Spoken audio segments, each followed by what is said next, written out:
poesía, ni de filosofía, solo sé que tú...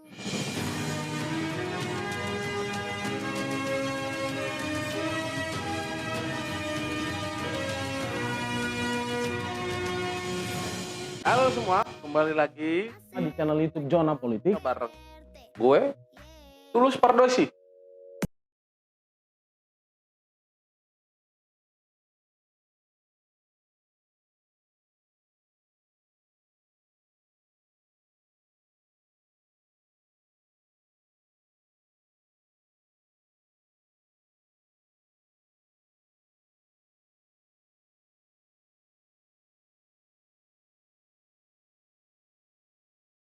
Oke, halo, assalamualaikum warahmatullahi wabarakatuh. Balik lagi nih di Zona Politik, bincang politik dan nalar bersama gue Rizky Mila Febila sebagai host dan Bang Tulus Pardosi sebagai co-host. Nah, di acara ngobrol sore ini kita kedatangan bintang tamu yang sangat istimewa ya, Mas Syam Arman. Beliau adalah seorang mahasiswa. Halo Mas. Halo kawan-kawan. Gimana kabarnya Mas? Alhamdulillah baik, sehat selalu lah. Lagi keadaan kayak gini. Aman ya? Aman. Mas, kalau ngedengar kata politik nih Mas ya, Ya. dua kata apa sih yang terlintas dalam pikiran Mas tuh? Yang pertama tuh negara kayaknya sih. Yang kedua kekuasaan. Kalau bicara negara nih, negara kan adalah sebuah organisasi yang menaungi di wilayah tertentu di dalam sebuah teritorial ya, kita sebut itu.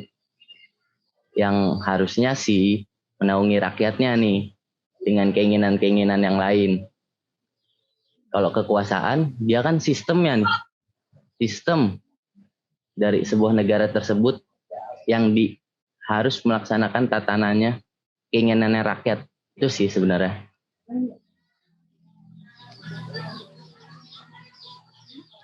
Oke. Terus nih Mas, kalau menurut Mas itu politik itu apa sih? Itu adalah apa ya?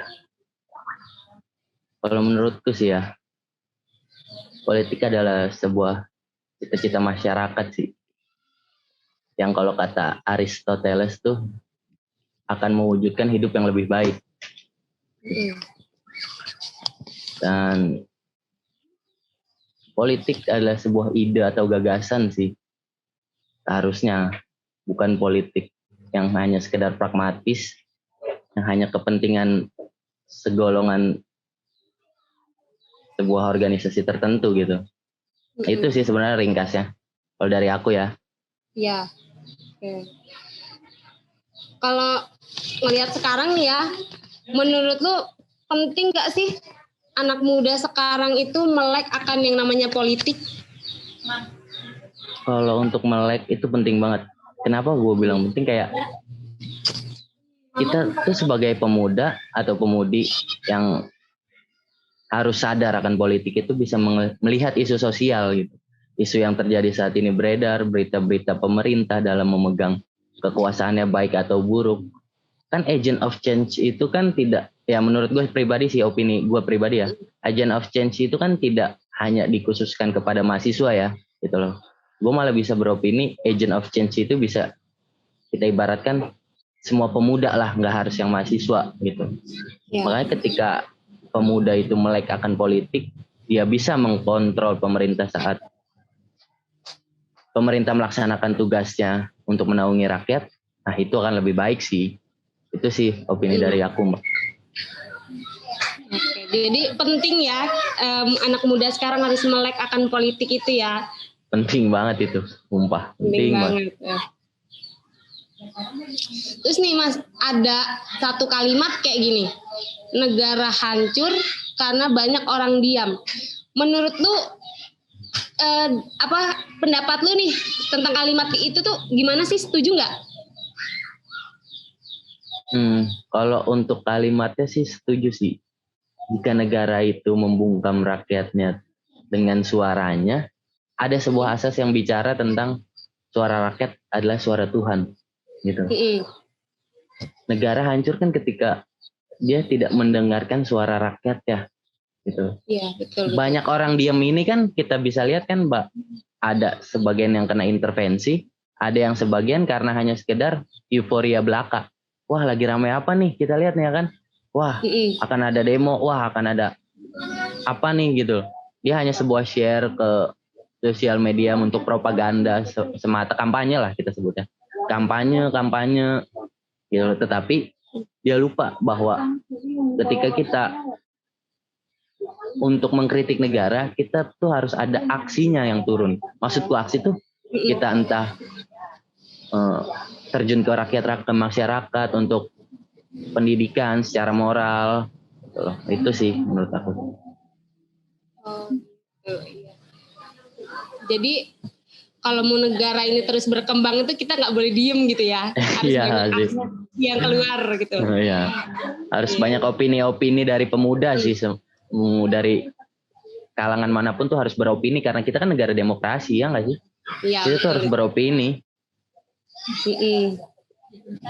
Jadi harus banyak gerak lah ya, harus banyak, jangan diem intinya gitu ya. Iya, sepakat sih sama itu. Terus nih, ada berapa partai politik sih yang lo tahu? Mungkin terus kalau sebutin dong, sebutin politisi dari partai-partai tersebut gitu. Mungkin gue nggak mungkin terlalu hafal lah ya. Cuman kayak ada sebagian yang gue tahu kayak Golkar, terus P3, terus PDIP, Demokrat, PSI sih yang mencorong kemudah-mudahannya tuh. Terus sama apa lagi ya? Kita lihat PAN, PKS. Cuman kalau untuk tokoh dari partai politik paling gue nggak hafal banyak dari mereka sih karena tidak banyak yang sering disorot oleh media. Gitu. Paling kayak sekedar yang sering speak up tuh ya kayak Arteri Dahlan, terus sama Budiman tuh politisi. Terus kita Erlangga Hartarto juga masuk sih. Sama yang sekarang jadi Menhan, Gerindra. Kayak gitu ya. Gitu sih. Oke, kan kita udah ngobrol-ngobrol nih ya masalah politik nih. Kayaknya kita sekarang masuk ke sesi yang seru-seruan deh. Boleh. Kita masuk ke sesi game ya. Nah, gamenya ini nanti aku sebutin 2 kata. Nanti Mas Syam Arman nanti pilih salah satu tapi harus cepet. Oke. Oke, kita mulai ya. Pemimpin muda atau pemimpin senior? Pemimpin muda. Pemimpin muda. Kenapa pemimpin muda? Karena nggak tahu sih ya, aku punya opini kalau pemimpin muda itu lebih ingin menunjukkan idealisnya daripada senior yang mementingkan kebutuhan pribadinya sih, kepentingan pribadinya sih, gitu sih. Betul. Terus lebih terbuka ya ininya jalan pikirannya gitu ya. Lebih open minded sih. Iya benar. Gabung partai politik atau tidak gabung? Tidak gabung deh. Untuk sementara. Kenapa tidak gabung gitu? Karena belum ada rekomendasi. Berarti kalau ada rekomendasi mau gabung ya? Boleh lah. Boleh dicoba ya. Iya, mencari pengalaman. Ya betul, mencari pengalaman. PDIP atau PKS? PDIP. Nasionalitas atau religius? Nasionalitas. Kenapa nggak religius aja? Lebih agama gimana gitu? Karena dari nasionalitas pun kita bisa mencakup agama sih. Gitu. Iya betul. Karena kan nasionalitas itu kan kebangsaan. Kebangsaan itu kan secara membantu sesama umat manusia. Sedangkan Tuhan kan kita selalu mengasihi sesama manusia, begitu kan? Kalau nggak salah sih. Iya gitu. Oke deh. Jokowi 3 periode atau turunkan Jokowi? Turunkan deh. Gak mungkin 3 periode. Awas ini nanti di demo ini sama Jokowi. Aduh, ngeri kena serangan nih kayak. Kena serangan ini. Jadi milih turunkan Jokowi ya? Yes sih. Karena kita lihat kayak ini sih yang lagi booming ya. Aku ngeliat yang lagi booming tuh kayak di statutanya UI kan sedang dirubah oleh pemerintah pusat dengan rangkap jabatan. Tetapi yang kita lihat kan di tahun 2014 Jokowi kan kampanye kan tidak boleh rangkap jabatan. Wah, ini agak aneh dengan rezim saat ini. Terus kalau Jokowi 3 periode, nanti anak muda yang lain nggak ada yang bisa masuk lagi dong ini ya? Iya, itu dia. Kelamaan Jokowinya, aduh. Oke, beres ya kita seru-seruannya ini. Sekarang masuk ke sesi tahu nggak lu. Nah di sesi ini nanti bakal dipandu sama host kita, Bang Tulus Pardosi. Silahkan Bang. Oke, thank you Mila. Luar biasa ya gue ngikutin obrolan Bro Syah Arman dan Mila tadi. Luar biasa sekali, santai karena memang salah satu tujuan dari zona politik ini yaitu anak muda terbiasa membicarakan politik. Yeah. Seperti bagaimana kita nongkrong di warung kopi, nongkrong di sudut-sudut kantin, ataupun nongkrong di pelataran rumah begitu. Jadi ini yang sebenarnya kita harapkan dari zona politik ini.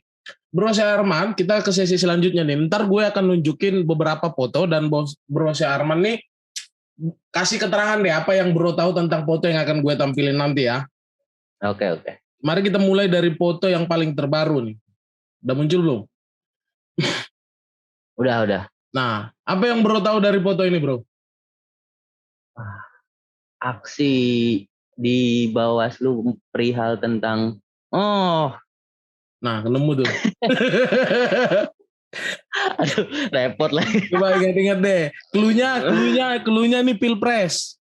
Oh iya. Nah. Ketidakrelaan kalah kalau nggak salah. Sorry, bener gak?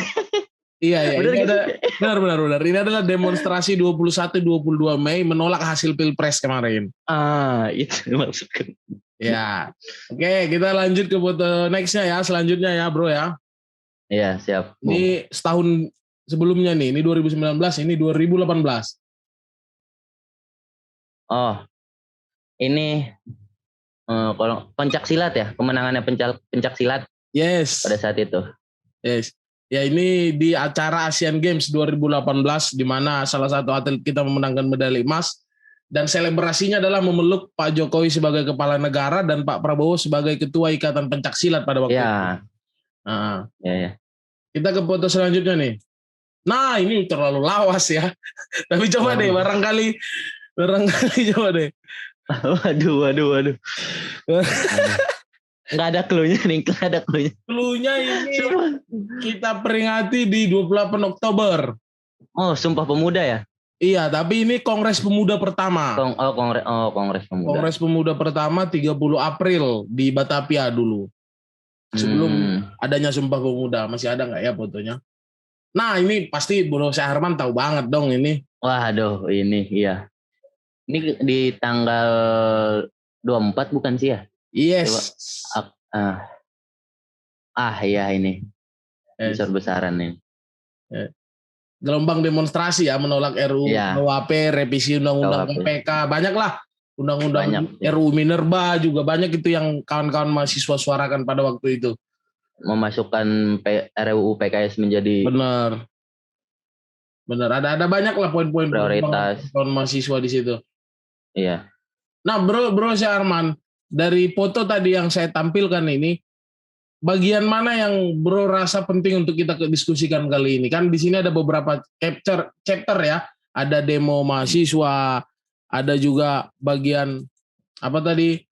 Ini Kongres Pemuda pertama, ada foto ini, ada juga demonstrasi. Menurut Bro Syah Arman, bagian mana yang informasinya banyak masuk ke Bro Syah Arman?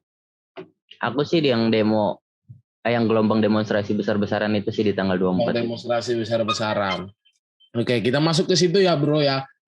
Boleh. Gue tutup dulu fotonya tadi. Jadi gini, Bro Syah Arman kan, tadi Bro bilang gelombang demonstrasi di 24 September 2019. Namun kan faktanya begini bro, bagaimana upaya civil society, buruh, dan mahasiswa bersatu untuk melakukan penolakan terhadap beberapa RUU yang dianggap bermasalah. Iya. Tapi kan faktanya hari ini masih banyak RUU yang tadinya ditolak itu tetap disahkan tanpa ada perbaikan-perbaikan sesuai tuntutan mahasiswa. Misalnya saja Undang-Undang KPK, misalnya saja salah satunya lagi mungkin yang menjadi penolakan adalah Omnibus, walaupun setelahnya itu. Nah, pertanyaan saya gimana Bro Syarman melihat itu? Apakah ada indikasi penguasa mulai tidak mau lagi mendengar atau gimana Bro Syarman menganalisa itu semua?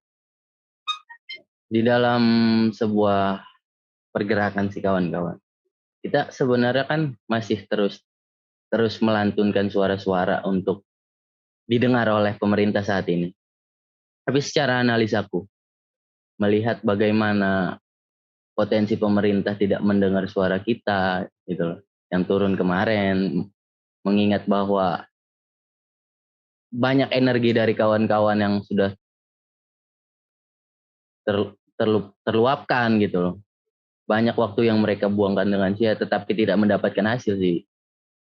Hasil yang begitu memuaskan maksudku. Tetapi ini semua terjadinya pembungkaman yang lebih besar lagi gitu. Ternyata pasca dari situ gitu. Banyak dari 24 September kan aku tetap mengikuti aksi sampai kemarin tuh pas kita masih PSBB, kita turun aksi di Hari Buruh Internasional kemarin. Tapi kami masih adanya gap antara kami dengan buruh gitu. Jadi kan maksud aku pergerakan yang September ini kan kami terus berjuang sampai dengan kita di Hari Buruh kemarin. Aku membaca situasi, aku lihat di lapangan sendiri bahwa kita melihat kita yang berpendidikan mahasiswa yang mempunyai label agent of change dan agent of control, tetapi masih dibuat jarak dengan buruh untuk melakukan penyampaian pendapat. Gitu. Maksudku kenapa hal itu terjadi gitu loh? Apa salahnya mahasiswa ini? Sedangkan mahasiswa pun ini bisa hidup, bisa jajan, bisa melaksanakan kuliahnya itu dari hasil orang tua mereka yang menjadikannya buruh. Tetapi kenapa kita diberi jarak gitu loh sama mereka, sampai dengan ada tindakan represivitas terjadi oleh aparat. Ya, kami sempat dibawa ke Polda untuk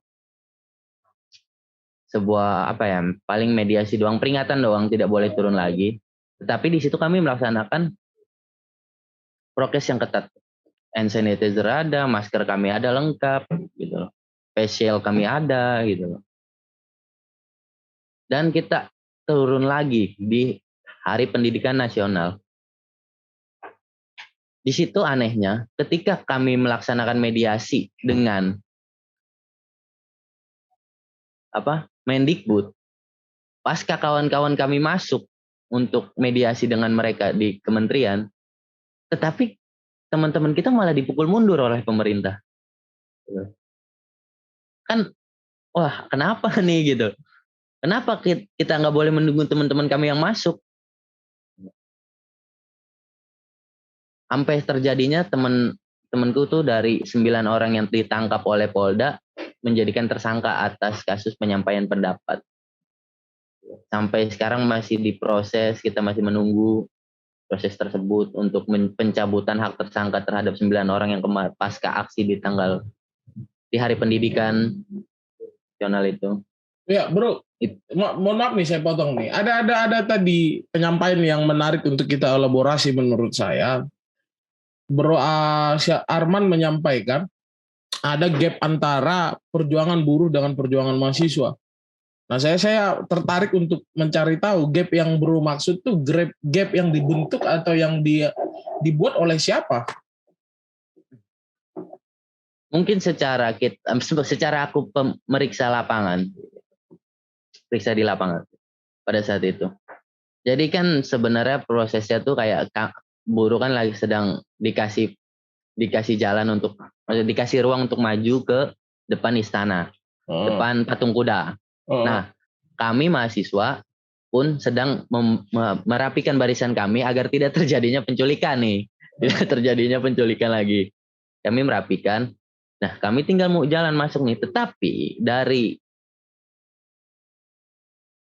Reserse Kriminal Umum itu terjadinya sebuah pelingkaran di kami ketika kami sedang merapikan teman-teman gitu loh. Baru ketika kita mau masuk, kita nggak boleh mengikuti mereka ternyata dari pihak polisian. Karena ada pembedaan perlakuan lah di lapangan begitu. Ya, ada pembedaan kelas lah kita sebut di situ. Mungkin saya coba berkusnujon kepada petugas di lapangan ya, mungkin mereka merasa buruh yang paling punya kepentingan pada momentum tersebut mungkin ya. Ya. Makanya kawan-kawan mahasiswa mungkin sedikit dibatasi begitu karena juga kondisi pandemi mungkin ya. Ya. Bisa. Terus, emang sebenarnya yang pengen saya dengar dari pendapat Bro Syarman ini begini bro. Tadi kan poinnya adalah ada banyak sekali produk-produk hukum yang disuarakan oleh kawan-kawan di 24 September 2019. Ya. Namun faktanya hari ini tuh masih tetap disahkan. Nah pertanyaan saya, ada indikasi apa analisa Bro Syarman terhadap permasalahan itu? Itu loh yang saya tanya. Aku boleh sedikit kayak berpikir logikaku bahwa semua ini terjadi karena perjanjian yang sudah ada di sistem sih. Aku berpikirnya ke situ. Makanya ketika kita menyampaikan pendapat secara produk-produk hukum yang menurut kami semua ini gagal, yang sudah kita olah, yang sudah kita coba cross check gitu loh, sebagian semua ini, tetapi tidak didengar. Ini kan berarti kan aku tidak bisa melihat kenapa pemerintah tidak mau mencoba mendengarkan suara kami gitu loh. Aku sih berfeeling bahwa ada sebagian dari kawan-kawan mahasiswa yang diajak untuk masuk ke mereka untuk membicarakan bahwa kesepakatan antara pemberhentian sebuah aksi dengan kepentingan para mahasiswa yang menurutku itu adalah pelacur intelektual gitu. Itu sih. Oke. Ya walaupun untuk membuktikan dari dugaan itu kan agak sulit ya, ya pembuktian itu terhadap sulit banget. Dugaan adanya pelacur intelektual, bahasa yang Mas Arman gunakan itu kan lumayan sulit begitu. Ya. Oke. Selanjutnya saya persilakan kawan-kawan yang ada di Zoom untuk bisa sharing, ngobrol santai apapun itu, baik bertanya kepada Bro Syarman selaku bintang tamu, ke Mila selaku host ataupun ke saya selaku co-host. Silakan kawan-kawan yang ingin bergabung, yang ingin nimbrung untuk menyampaikan pandangannya atau sharing santai ataupun mungkin mendebat pendapat-pendapat yang dari tadi berkembang dalam forum diskusi kita.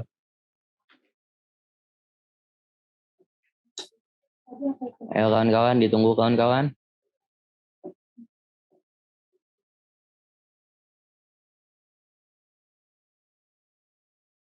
Oke bro, karena masih menikmati mereka mendengar alur diskusi kita, saya ada yang nanya lagi ke Bro Arman.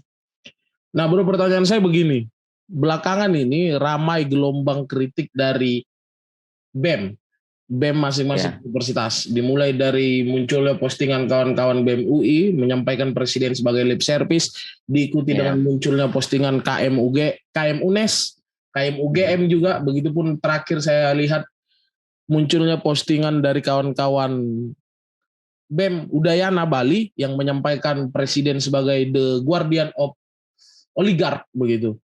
Nah, Bro Syarman sendiri juga, karena tadi saya dengar dari Mila menyampaikan, adalah bagian dari kampus juga sebagai mahasiswa begitu.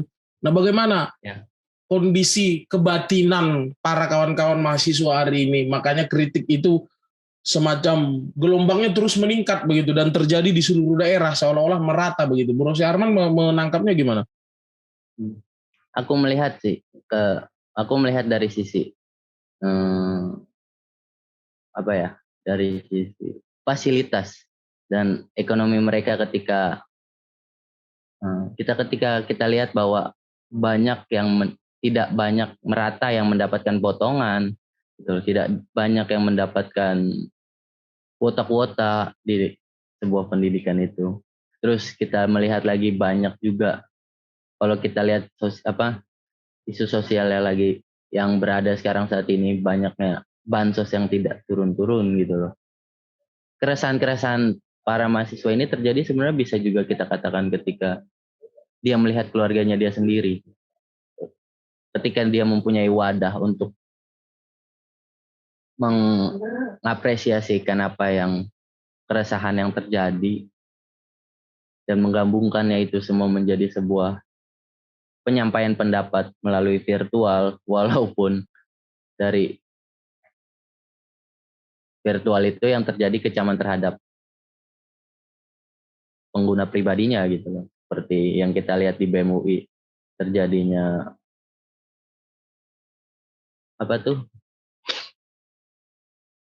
di retasnya WhatsApp-nya gitu loh, segala macam. Nah, gelombang ini terjadi besar karena keresahan yang mereka alami pada saat ini, penyampaian pendapat yang selalu dibungkam, selalu dinaikkan dengan isu-isu yang entah kita hanya bisa menduga-duga gitu loh, tanpa kita tahu. Itu sih, Bung. Oke. Mungkin selanjutnya saya kembalikan ke Mila selaku host untuk memandu kawan-kawan yang ada di room Zoom ini untuk bisa sharing, diskusi atau saling berpendapat. Karena tadi juga yang saya lihat ada senior Bung Arman juga ini, Reporto Huta Galung. Silakan saya kembalikan ke Mila. Oke, makasih Bang Tulus. Ya mungkin dari teman-teman ada yang ingin sharing tentang politik atau yang lainnya kepada Mas Syam Arman, dipersilahkan.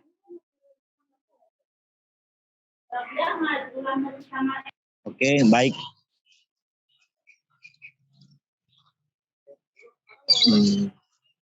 Silakan Bro Reporto Huta Galung. Tadi udah nyalain mic ya?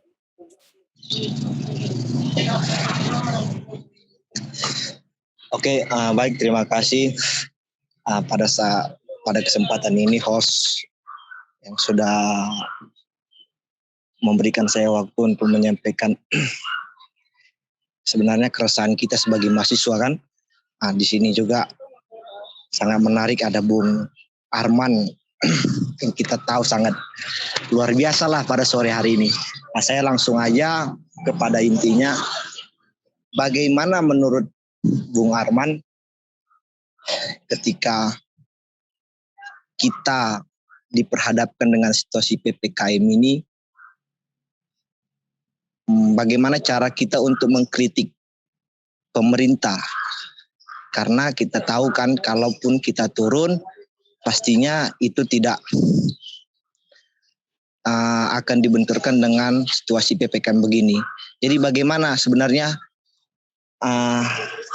cara yang ideal gitu untuk kita bisa mengkritik kebijakan-kebijakan pemerintah yang dimana yang tidak sesuai dengan pro rakyat gitu. Terima kasih.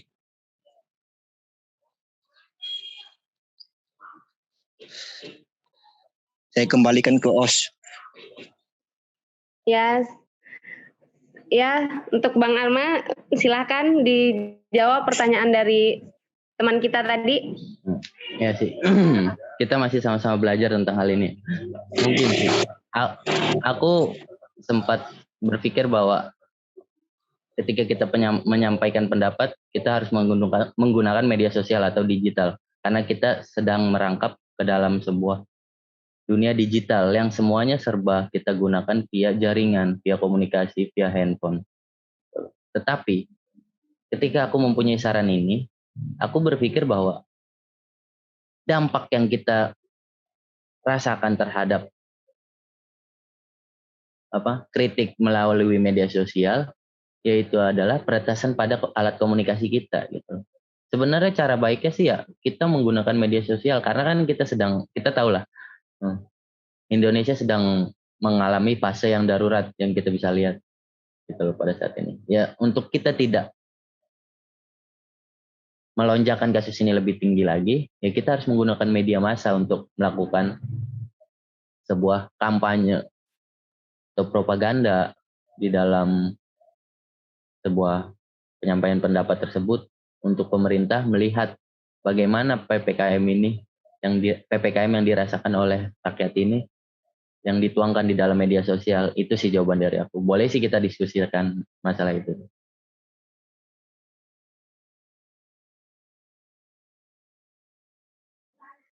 Oke, makasih Mas Syam Arman.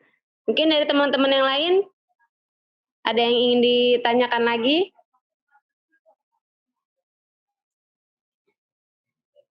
Izin masuk, karena kawan-kawan ini kan sifatnya bukan seminaris ya, kita bukan seminar, bukan webinar, jadi kalaupun ada kawan-kawan yang bergabung mulai dari Anissa Kolipatul hingga Nende Rohandi yang ingin menjawab pertanyaan dari Reporto Hutagalung tadi atau menyampaikan pendapat, tidak masalah saya rasa. Jadi kita sharing pendapat saja, karena forum kali ini kita kemas untuk itu. Bahkan di kesempatan kemarin kita sampai menampung curhatan dari anak SMA itu. Jadi sah-sah saja, kawan-kawan yang ingin menanggapi silakan.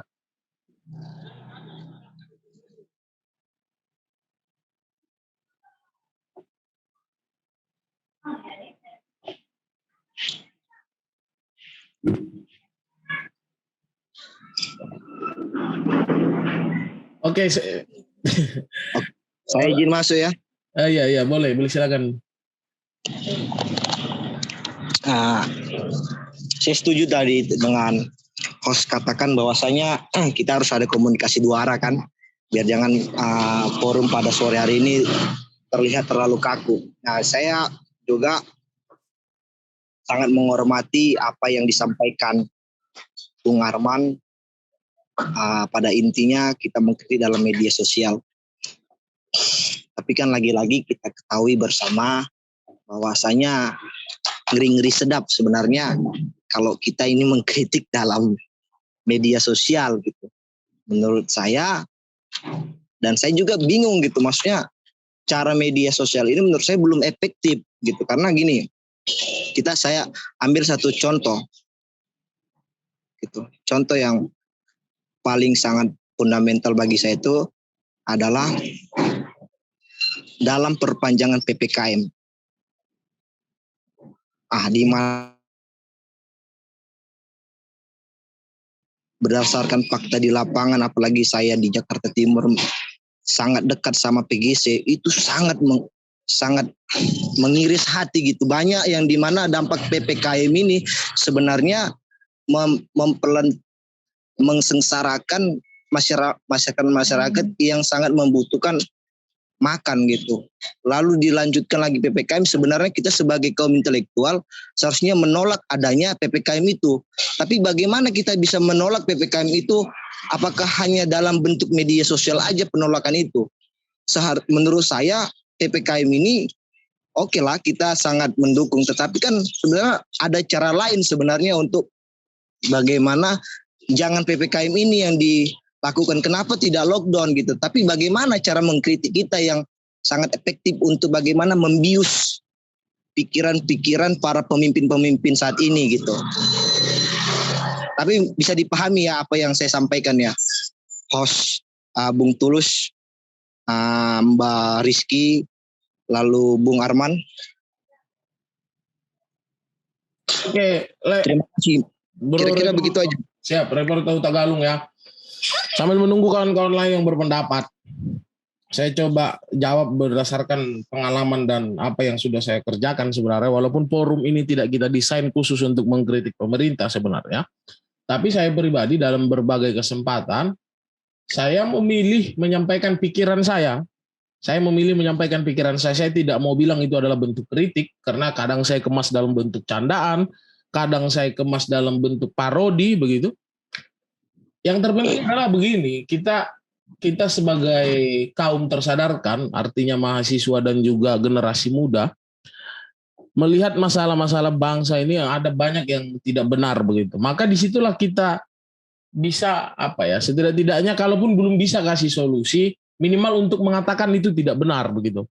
Dan itu sering saya lakukan, walaupun saya tidak mau bilang itu kritik, tapi paling tidak saat saya melihat misalnya di pemberlakuan PPKM ini, beberapa waktu yang lalu saya membuat video parodi di mana seorang ketua PPKM Jawa Bali atau Menteri Investasi juga, Menteri Kemaritiman dan Investasi Bapak Luhut Binsar Panjaitan menyampaikan, kalau ada yang bilang angka COVID itu tidak terkendali, datang ke saya tunjukkan nanti ke mukanya. Nah, saya buat satu video yang tidak perlu menyampaikan pandangan banyak di situ, hanya tinggal saya tunjukkan saja data COVID. Artinya dari situ paling tidak teman-teman atau orang-orang yang mengikuti saya di sosial media bisa melihat bahwasanya ada kebohongan yang dilakukan oleh pemerintah melalui pejabat negaranya begitu. Nah, maksud saya begitu. Nah, dengan segala risiko, kalau Bro Syah Arman tadi bilang risikonya kalau kita kritik di sosmed, maka kita diretas. Ya sebenarnya apapun yang kita lakukan di dunia ini ada risiko kan begitu. Kalau kita aksi, mata kita kena gas air mata. Atau bahkan kayak teman-teman Bro Syah Arman yang dampak buruknya bahkan bisa ditersangkakan dengan pasal-pasal yang banyak sekali, misalnya saja pasal mengganggu pemberantasan wabah, atau misalnya pasal tidak menaati prokes, atau mungkin pasal mengganggu ketertiban umum misalnya. Nah, jadi apapun yang kawan-kawan pilih jalur perjuangannya, baik melalui jalur perjuangan konvensional ataupun melalui jalur perjuangan yang hari ini dipaksa melalui digital, saya rasa memang harus ada konsekuensi yang harus kita bayar. Tinggal bagaimana kita nyamannya begitu loh. Kalau saya lebih nyaman di digital, nggak apa-apa saya diretas, karena kalau aksi demonstrasi di jalanan saya nggak kesulitan, karena kalau kejar-kejaran saya lambat larinya gitu loh. Jadi kalkulasi aja, kira-kira kawan-kawan nyamannya di mana gitu loh. Jadi saya rasa memang harus ada risiko yang harus kita bayar, itu loh menurut saya. Silakan kawan-kawan yang lain yang ingin menambahkan, atau mungkin Bro Syah Arman atau yang lain juga nggak apa-apa. Kita di sini sharing santai aja kawan-kawan. Aku izin ini sih ya Bung, menambahkan soal tadi Bung yang bicarakan, ketika kita menyampaikan pendapat atau keluh kesah kita bisa bungkus dengan cara kreativitas.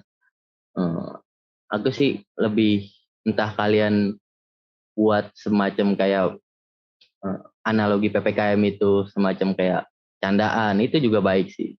Emang kita harus menerima dampak resiko yang sudah kita buat gitu ketika kita melakukan sesuatu gitu.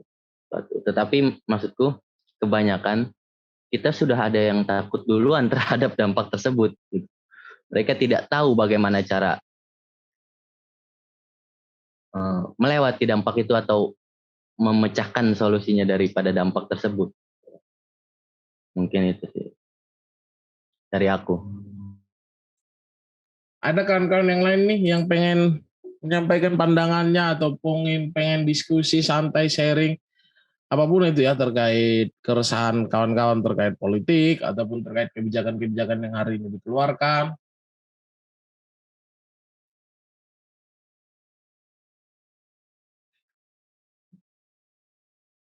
Mungkin Bung Nende bisa mengeluarkan keluh kesahnya. Ada dari kawan kelasku tuh. Silakan, siapapun, silakan kawan-kawan. Bung Nende ini luar biasa nih.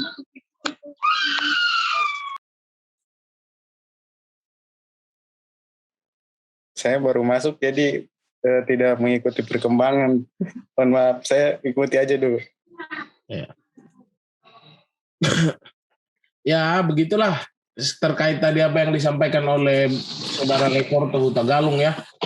Apapun kita pilih, misalnya saja hari ini juga masih banyak kok kawan-kawan kita yang melakukan demonstrasi di Maluku, bahkan kemarin di Bandung kalau saya tidak salah banyak yang diamankan itu kawan-kawan kita yang melakukan aksi. Nah, sama-sama risikonya dengan kawan-kawan pengurus BEM UI yang WA-nya harus diretas, misalnya Telegramnya harus diretas, ya saya rasa selalu ada harga yang dibayar untuk setiap perjuangan begitu. Saat kita pengen makan aja kita harus ngunyah dulu kan, nggak bisa tiba-tiba ditelan. Masa ingin memperjuangkan pemikiran tidak mau dapat risikonya, itu loh poin saya sih di situ. Jadi ya walaupun saya tidak mengajak kawan-kawan semua untuk jadi pejuang, tidak. Artinya memang harus ada risiko yang kita bayar. Nah selanjutnya begini, belakangan ini mungkin kita sama-sama tahu bahwasanya ada beberapa kebijakan-kebijakan yang di sosial media dianggap menjadi meme begitu. Di antaranya adalah penggunaan istilah level 1, level 2, level 4 begitu. Nah, tentu saya tidak akan bahas level 1, level 2, level 3, level 4-nya. Yang ingin saya bahas adalah begini. Perubahan-perubahan atau inkonsistensi pemerintah dalam membuat kebijakan yang berpengaruh terhadap kebijakan tersebut tidak dapat dimengerti masyarakat dengan baik. Nah, gimana menurut Bro Syar Arman terhadap itu? Karena pemerintah hari ini sedang... Ya, boleh? Ambilin esnya lah. Mana duitnya? Waduh. Ya, Bro Syarman, gimana Bro melihat inkonsistensi kebijakan yang sering mengganti istilah, sering mengganti apa begitu. Sampai hari ini sampai tiba pada level begitu kan? Gimana Bro Syarman? Untuk masalah itu mungkin aku hanya ini sedikit ya. Tidak, aku bicara tentang bahwa tidak serius ya pemerintah menangani sebuah virus ini gitu. Aku punya pikiran bahwa ada yang ganjal di dalam penelitian di kedokteran gitu loh. Sedangkan aku sempat sharing sama perawat sih, sama tetanggaku bahwa kita sudah, opininya dia bahwa kita sudah menemukan sebuah vaksin yang kita buat sendiri. Tetapi ada sebuah, ini dugaan sih ya, ada pemerintah yang belum mendukung akan penyuplaiannya vaksin tersebut gitu. Jadi ini ada sebuah resiko atau dampak yang pemerintah takutin akan menurunnya ekonomi yang kita lihat ya. Dalam penanganan virus ini, kayak kita melihat banyak istilah lah, dari PSBB sampai dengan PPKM ini, terus berganti-ganti istilah gitu loh. Sedangkan yang kita butuhin adalah kebijakan yang secara tegas untuk bagaimana menangani virus ini sampai dengan selesai. Kita tidak bisa kembali ke hidup normal, tetapi bagaimana kita bisa hidup berdampingan dengan virus ini dengan menemukan solusi bagaimana kita bisa berdampingan sih. Paling itu sih aku punya pendapat. Mungkin kawan-kawan lain yang bisa menambahkan sih. Itu Bung. Siap. Thank you Bung. Ada kawan-kawan yang lain yang ingin menanggapi terkait inkonsistensi kebijakan yang dilakukan oleh pemerintah dalam penanganan pandemi ini?